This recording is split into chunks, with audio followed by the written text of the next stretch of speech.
কর্মজীবী ও ছোট বাচ্চার মায়েরা খুব একটা সময় পান না নিজেদের স্কিন কেয়ার করার জন্য। আজকে যেহেতু ছুটি পেয়েছি তাই নিজের স্কিন কেয়ারটা করতে বসলাম। তো ভাবলাম আপনাদের সাথেও শেয়ার করি। তো প্রথমে আমি একটা আলট্রা সোপ দিয়ে মুখটা ভালো করে ক্লিন করে নিচ্ছি।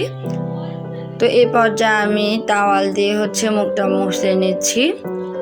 তো এরপর আমি স্ক্রাবিং করব মুখে। আপনারা যে কোনো ব্র্যান্ডের স্ক্রাব নিতে পারেন। তো স্ক্রাবিংটা করব 2-3 মিনিটের মতো করে মুখে ম্যাসেজ করে নিচ্ছি।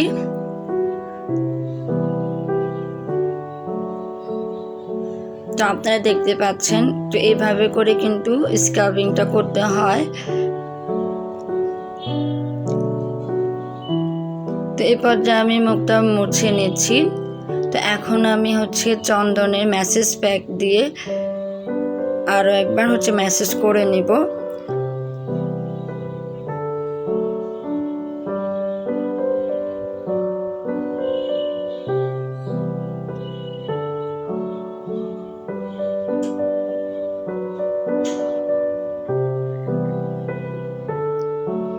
ভিডিওটা আপনারা যেভাবে দেখতে পাচ্ছেন এভাবে কিন্তু ম্যাসেজটা করে নেবেন।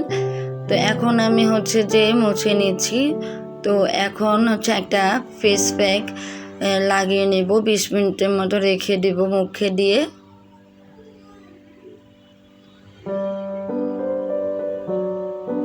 তো 20 মিনিট পর আমি মুখটা ভালো করে ম্যাসেজ করে ধুয়ে নিচ্ছি।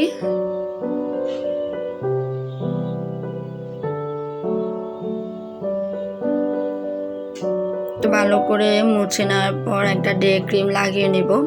তো আপনারা দেখতে পাচ্ছেন আমার স্কিনটা কতটা স্মুথ লাগতেছে, খুবই ফ্রেশ লাগতেছে।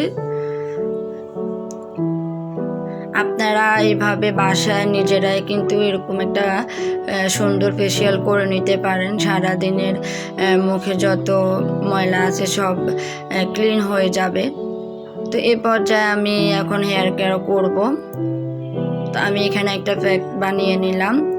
তো পুরো চুলে আমি ভালোভাবে লাগিয়ে নেব।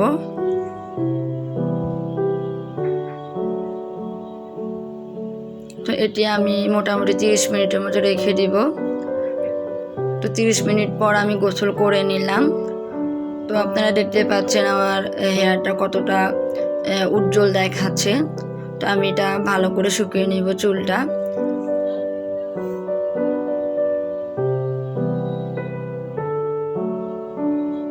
তো দেখতে পাচ্ছেন কতটা ঝলমলে চুল দেখাচ্ছে এবং অনেক উজ্জ্বলও দেখাচ্ছে।